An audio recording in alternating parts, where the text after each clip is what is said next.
So with this week's Torah reading, Parshat Pekudei, we finish off and complete the second book of the Torah, the book of Shemot. And as we'll see in Shul, Torah gets picked up at the end. When we finish reading, we say, Chazak, Chazak, V'nit Chazek. We should be strong, and we should become stronger, we should move forward. And the topic that we're going to discuss is looking at this week's Torah reading. We're going to look at three particular spots in the perspective of start to finish. Start to finish. What the second book of the Torah is all about, but most especially the project of the Mishkan itself from start to finish. So as many of us are very aware, the holiday of Pesach is coming. And it should be noted to us that right at the beginning of the book of Shemot, when Moshe was standing on the burning bush and God was basically giving him his marching orders to take the Jewish people out, he said the purpose is going to be that they can return to this place, to this mountain, because he was standing on Mount Sinai, Har Chorev, and that the Jewish people will serve me there and become my people. That was the marching orders. And of course, when we think about getting ready for Pesach, we're going to fulfill, there are 6 things that the Torah says we have to remember each day. One of them is, Laman Tizkor Yom Tzeischa Mimitzrayim. Every day of our life, we're commanded to remember, to be cognizant of the fact that God took us out of Egypt. Now that's different than what we do on the 15th of Nisan and Pesach, where we have an additional mitzvah to speak about and to discuss the details and to reenact and relive and actually bring ourselves to a point where it's as if we ourselves are experiencing the exodus of Egypt. That's not a daily requirement. That's a requirement once a year so that we can share it with our children and it should carry forward from generation to generation. But we have a concept of remembering it every day. 7 weeks and 1 day after we leave Egypt, the Jewish people find themselves at the foot of Mount Sinai, and Hashem reveals his presence into the world with thunder and lightning from on top of the mountain. We hear the words of the 10 Commandments, and that's also something the Torah requires us to remember. And that, by the way, is in the final book of the Torah, Devarim chapter 4, sentence 9. Remember and never forget the day you stood at Chorev. Remember and never forget this moment when the fulfillment of the exodus from Egypt took place and we became transformed into Bnei Yisrael. We became transformed into the very people to fulfill the purpose of creation. Hashem elevated us to be his people, his ambassadors, his light unto the nations. And we have a requirement to constantly raise ourselves up to fulfill that mandate and to be inspiring to the world around us. And that's true, by the way, just noteworthy now, even if our standing out and our aspirations spiritually create animosity and even hatred from the nations of the world. Because what we know is that when people have a certain attraction and they walk away from something, then they have a way of hating it. In spite of that, we have this mandate to be God's people in the world, to stand tall, to constantly strive to fulfill the entirety of the mission that God gave us at Mount Sinai, and to enact it. Now we come to the Mishkan, because this week's Torah reading, which begins on page 530, 531, it's toward the end, it completes the book of Exodus. It starts on chapter 38, sentence 21. It is the concluding description of accounting for the materials of the Mishkan and for the Mishkan actually being put together, and the ultimate fulfillment that God dwells in the Mishkan. God fills the Mishkan with his presence, and we're going to see the extent to which that happens. And then God is going to dwell there as long as we are hospitable to his presence. And hence, when we look forward to the quote unquote end of days and the completion of world history, we imagine ourselves again becoming a people who are hospitable to God's presence, and hence we foresee the building of a third temple and the fulfillment of all the mandate of the world and the purpose of the world. So that's the arc that we're encompassing in the book of Exodus, and here we're at the very end of it. With that in mind, the Ramban Nachmanides has a cogent view of the Mishkan, different than other commentaries. And he explains that he sees the Mishkan as ultimately being a portable, constant Mount Sinai. So the Jewish people were gathered at the foot of Mount Sinai to hear for the one and only time God speak to all of mankind at one moment and pronounce what we call the Ten Commandments. That revelation, so to speak, was meant to be at the center of the camp of the Jewish people from then on, in the form of a Mishkan, of a tabernacle, which moved from place to place, and ultimately in the form of a temple in Jerusalem, a permanent structure in which God's presence would be palpable and visible, and God would dwell in the midst of the Jewish people. So that's the way the Ramban sees this completion of the Mishkan. This completion of the Mishkan means that the experience of the Exodus from Egypt and the elevation of standing at Mount Sinai and hearing God speak to us becomes a constant, could become a constant in the national life of the Jewish people, the focus and centerpiece, literally, of the Jewish people's encampment or country, wherever we live, in the land of Israel, whenever we live. And as long as we are fitting neighbors and we gather in the land of Israel, God moves in our midst and in our center, and therefore we have a consistent reconnection, a living, ongoing connection to the events that took place at Mount Sinai. Quite a unusual perspective, but this is what Nachmanides puts forward. And this is what we are seeing the completion of in the end of the book of Exodus in this Parsha of Pekudei, and we'll see what the outcome of that is. Again, if there's any questions, please feel free to unmute yourself and interrupt me. Let's begin this Parsha on page 530. And it begins, Ele Pekudei HaMishkan, Mishkan HaEdut, Asher Pakad Al Pi Moshe. So these are the reckonings, and the word Pekudei is a very complex Hebrew word, but the reckonings meaning in the sense that at this point Moshe accounted for all the materials of the tabernacle of testimony, which were reckoned at Moshe's bidding. Now, even in the English and certainly in the Hebrew, there's a repetition here. The tabernacle of testimony. And clearly, any of us with a little eraser here could shorten this sentence and say these are the reckonings of the tabernacle of testimony, which were reckoned at Moshe's bidding. So why is it repeated? That's a big question mark, and that's going to become the pivot point for us to dig into this week's Torah reading and to gain insights in terms that we can understand the meaning of this arc and the viewpoint of Nachmanides. So first we have Rashi. We always start with Rashi. He was the bedrock commentary. And Rashi's first idea is there were two temples ultimately. There was this Mishkan, don't get confused, it's a portable temple, but that evolved into a first temple, which was destroyed, and a second temple. And therefore the Torah is hinting at that. In other words, when it talks about the reckoning, or in a certain sense you could say in Hebrew, you can play off the word tafkid, the ultimate purpose of the Mishkan, of this tabernacle being fulfilled, right from the get-go, we understand that it's not something that's automatically going to be in our midst.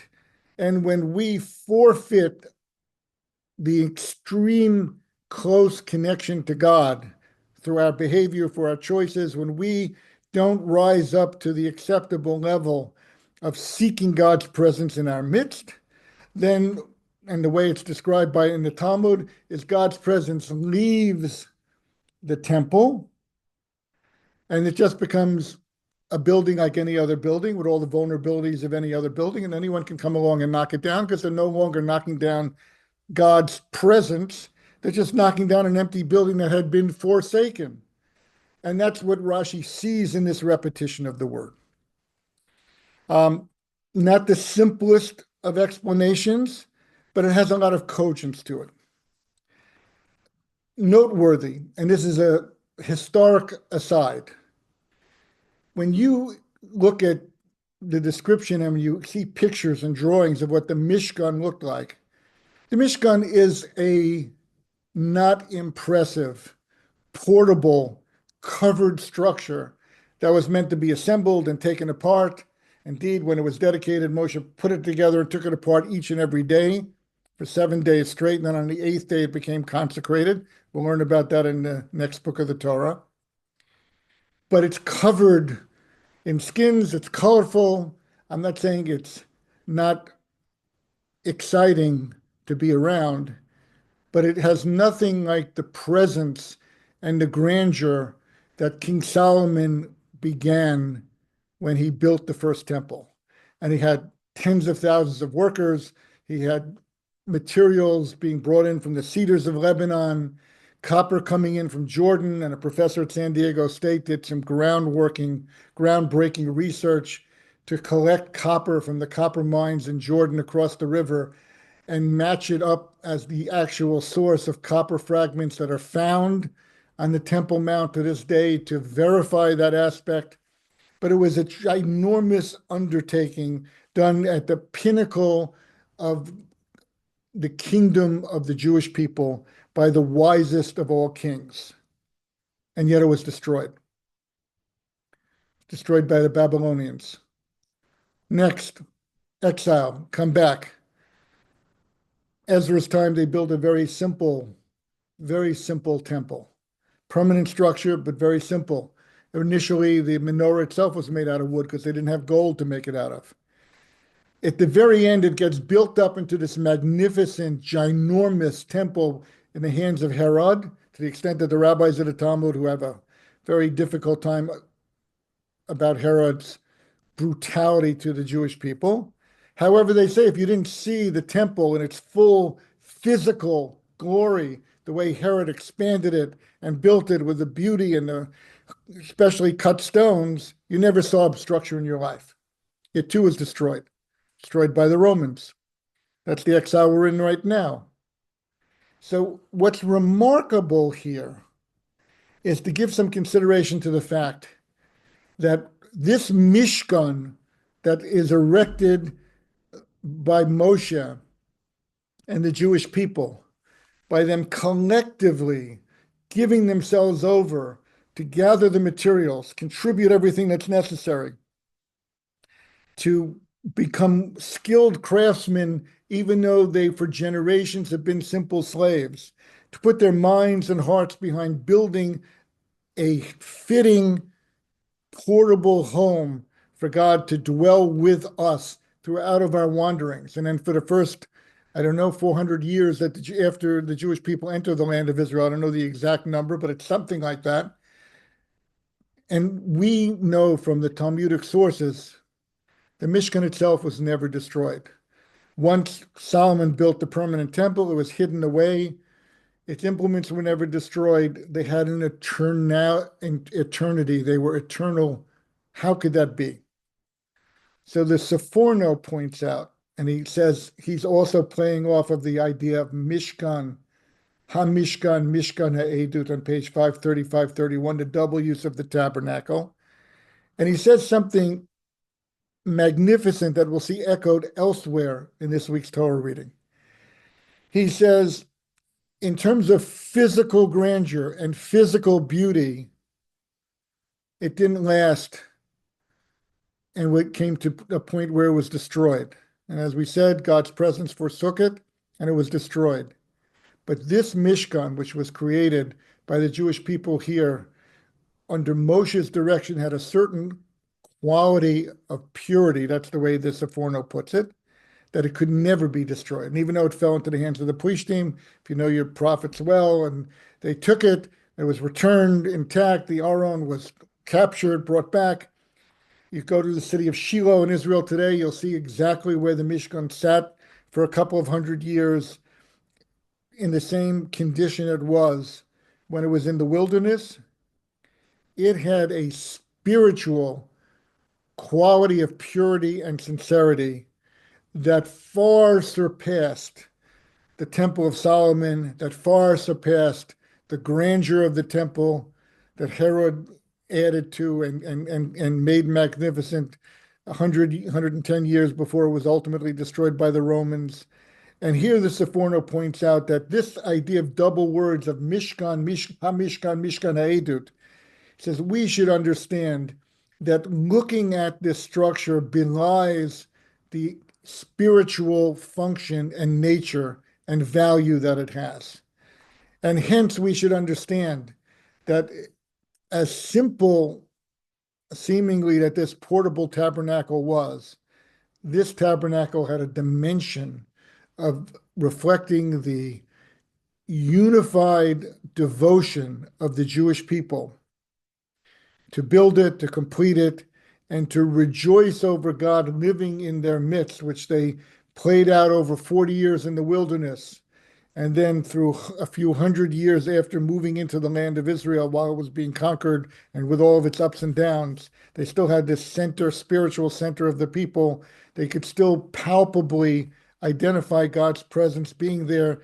According to Nachmanides, they could still identify, so to speak, an ongoing Mount Sinai spewing forth grandeur and God's presence and connection to the Jewish people that belied its temporary nature, its portable nature, the simplicity with which it was built. And that's all included in the nuances of the tabernacle of testimony. Because after all, and this goes back a little bit to a discussion we had last week, this tabernacle was the intense effort of the Jewish people to reconnect with God after the sin of the golden calf. And they, amongst whom the golden calf was worshipped, mustered an intense focus on reapproachment to God in the most sincere, heartfelt way.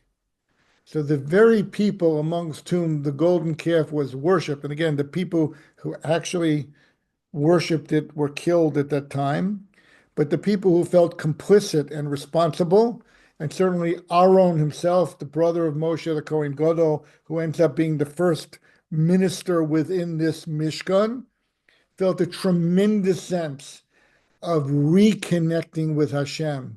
And therefore, they put their heart and soul into every aspect, into every stitch that was made in the curtains, and into every act of weaving and melting and smelting and building things, everything that took place. And in that sense, it became a Mishkan Ha'edus, a testimony to the ability that we have to reunite to Hashem. So just from this vantage point alone, we should be going forward inspired by the notion that there is nothing we can do to disconnect from God that would prevent us from ultimately reapproaching Hashem and seeking Him out, and God seeking us out and actually becoming a real presence in our midst. And just again, the analogy, we're going with the analogy of Mount Sinai, with God's presence palpable upon it, but it's also analogous to the tent of Abraham and Sarah, where these miracles were obvious and where any passerby had a sense that God was living with this, amongst this man and woman and within their home. And of course, it goes back to the original creation of Adam and Eve, where God created this garden around them, and God wanted nothing more than to hang out with them. So all of these notions are included in the word Mishkan, Mishkan Ha'edut. So we can see there's reverberations through history, going back to creation and certainly going forward all the way to the end of time, that this Mishkan awaits us if only we can muster the conviction and the unity of purpose and the vision of God really dwelling amongst us. It's there. And the words that Rashi uses here, and I'm sorry, the words that the Seforno uses, and I have to double check it, is Sheviter Lohem HaKadosh Baruch Hu. I think it's Rashi. The word viter, we teach kids a lot in homes, vatranut, be forgiving, give ground, make an accommodation for someone else. That's what this Mishkan was. This was God saying, okay, given the extent to which the Jewish people are focused on reconnecting with me, I am thrilled to rejoin them and to live amongst them and to fill this Mishkan with my presence, just like the Garden of Eden was filled with my presence, and just like the home of Moshe and Aaron was filled with the presence. So you see a tremendous sense that no matter what, there's within us, the Jewish people, each of us individually and us collectively, and within God, so to speak, a yearning to create this connection and to restart this. Okay, let's turn now to page 536 in the Stone Chumash. And we're going to look at chapter 39, sentences 42 and 43. And we see what looks like a play on words, but it's going to bring these ideas really to life. And it's page 536, as I said, I'm not on the right page, 42 and 43. Let's do them in English. Like everything that Hashem commanded Moses, so did the children of Israel perform all the labor. Moshe saw their entire work, and behold, they had done it as Hashem had commanded. So had they done, and Moshe blessed them. Okay, so again, here we have an unfolding domino of vision here. Look at the Hebrew for a second. K'chol asher tzivah Hashem et Moshe, kina asu b'nei Yisrael. So the Jewish people had made et kol ha'avodah, all the work. And that's the way it's translated there. Now, labor. And then it says, Vayar Moshe et kol ha'melacha. But Moshe didn't see the avodah, the labor. He saw the melacha, the work. What's the difference between work and labor? Okay, but clearly the Torah is using two distinct, different Hebrew words. So what we have to see here is that Moshe saw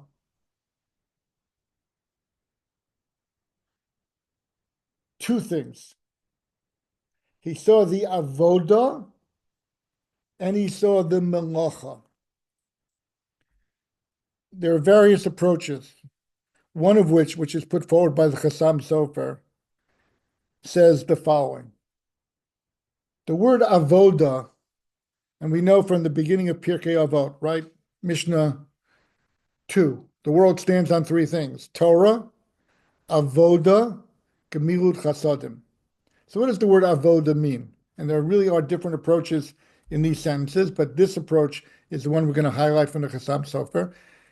Avodah today means prayer. It means service in the temple, and today it's expressed through prayer.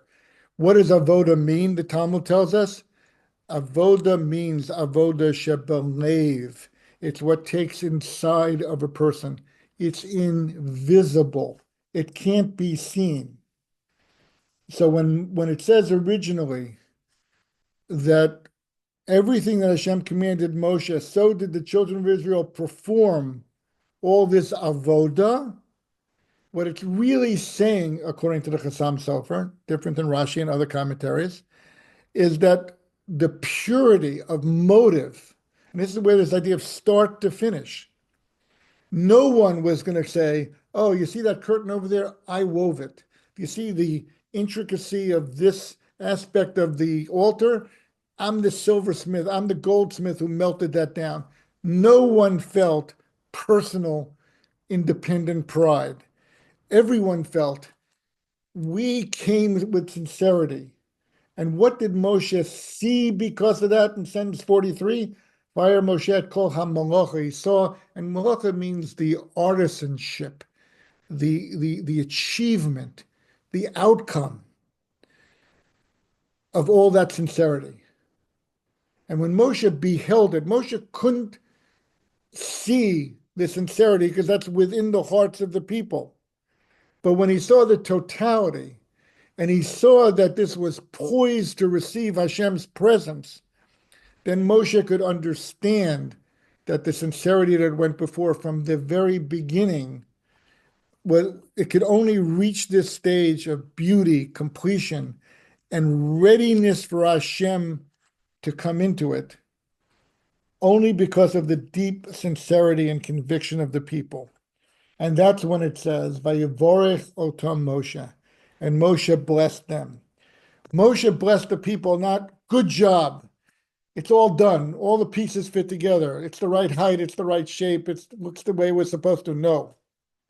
What Moshe saw is when he saw this coming together, he then knew that within the hearts of every single Jewish person, there was nothing but sincerity and purity of motivation. Now he understood that this was a fulfillment of building a home that Hashem could dwell. Now he could bless it. And of course, how does he bless it? That God should show favor upon the works of our hands. Why should that be? Because of our sincerity, because of our motivation. It just speaks so loudly to me that in everything that we undertake to do, and whether you're lighting Shabbat candles, or whether you're cleaning for Pesach, or whatever task you're at, or whether you're sitting down and teaching your own child, muster the sincerity, muster the understanding that the ultimate outcome of this is going to be based completely on what's inside of my heart, what I'm hoping to see, what I hope to see the ultimate outcome be, that God should bless and fulfill our work, and therefore it should endure, it should carry forward, it should forever be a source, just like the Ramban says, a source of revelation. And indeed, this Mishkan, all the way through, we didn't always live up to it. We had some rocky times. It was hundreds of years. You can't sustain perfect excellence as a nation over such a long period of time. But you can keep coming back to it, and you can keep reigniting it. And the reason it can be such an inspiration is because of the absolute purity that went in to it. It began with avoda, and therefore it became malacha.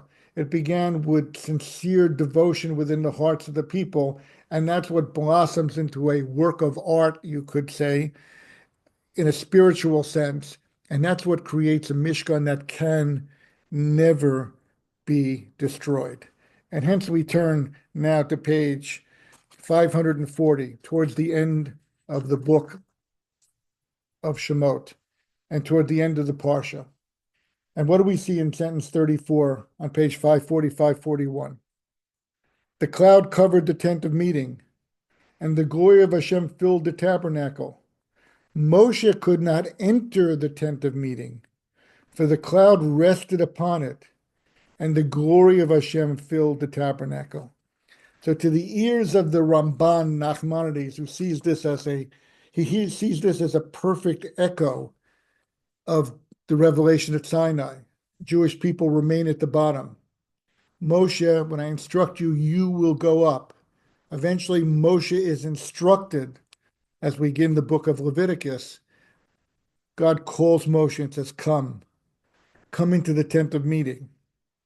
And what we know happened in a physical / spiritual sense is that this presence of God, which so filled this tabernacle, that no one could enter it. So God, so to speak, collected, and here if you have this Kabbalistic idea of Tzimtzum, maybe this is an illustration of it. God collected and concentrated his presence into the Holy of Holies, and right above the ark itself. And once God did that, then God could say, Moshe, now you can come in.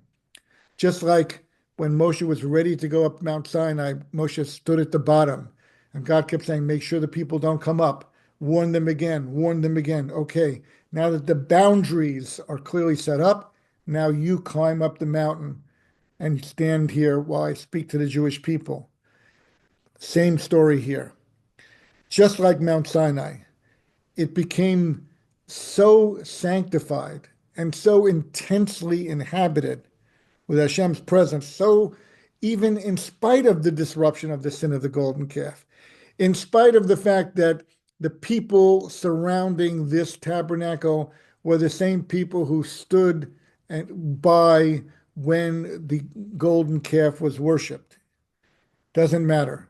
There was such a yearning, there was such a reconnection, there was such a celebration of fulfillment that the efforts of the Jewish people would be fully rewarded. And God's intensive presence, so intense that even a holy person like Moshe, who had stood at Mount Sinai, couldn't enter. It was so filled with Hashem's presence. And of course, through that, we become elevated and in a consistent way, and we become inspired, so much so that it lasts for 3,300 and some years so far, and it'll certainly last as long as we will need it to. So there's a permanence to the Exodus of Egypt. There's a permanence to the revelation at Sinai. These are not old-time events. When the Torah tells us to remember them, it doesn't mean remember them like in a little alarm or writing them on our calendars. It means experience them because they have an ongoing sense. And what I would just point out in conclusion is when we make a blessing over the study of Torah, we say, Baruch atah Hashem, blessed are you, God, notain haTorah in the present tense. God is giving us Torah.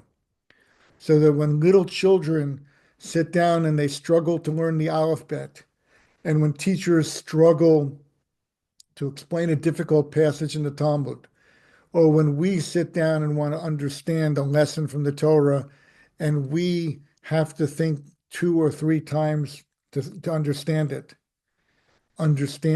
what's taking place. God is bestowing Torah upon us. He's giving it to us in an ongoing way so that we can continue being inspired, so that the experiences of the Exodus and the experience of standing at Mount Sinai can echo and come to life and actually be witnessed in our own lives, be felt by us. So yes, there'll be a Pesach night when we'll focus on the Exodus of Egypt. There'll be a Shavuot when we'll focus on the moment we stood at Sinai. But all of these are meant to be ongoing experiences, and it all comes from the sincerity within us and the extent with which we pursue it. And just parenthetically, I was in the city of Akko, where they have a synagogue now, which is actually not the building that Ramchal, a very Kabbalistic Jew who wrote the book Mesilat Yesharim and who passed away in the city of Tiberias right around 1745, lived. But his group was called Seekers of Hashem. And I never heard a group called that. They were Kabbalistic people. They did all kinds of unusual studies and discussions to elevate themselves and to bring themselves closer to God so that they could, as much as humanly possible, experience God's presence and hopefully break through and create a situation where we could see the third temple being built in their lifetimes. But that's where it all comes from. That's where it starts. That's where it continues. And that's where it'll finish, please God, soon in our days. Happy to answer any questions.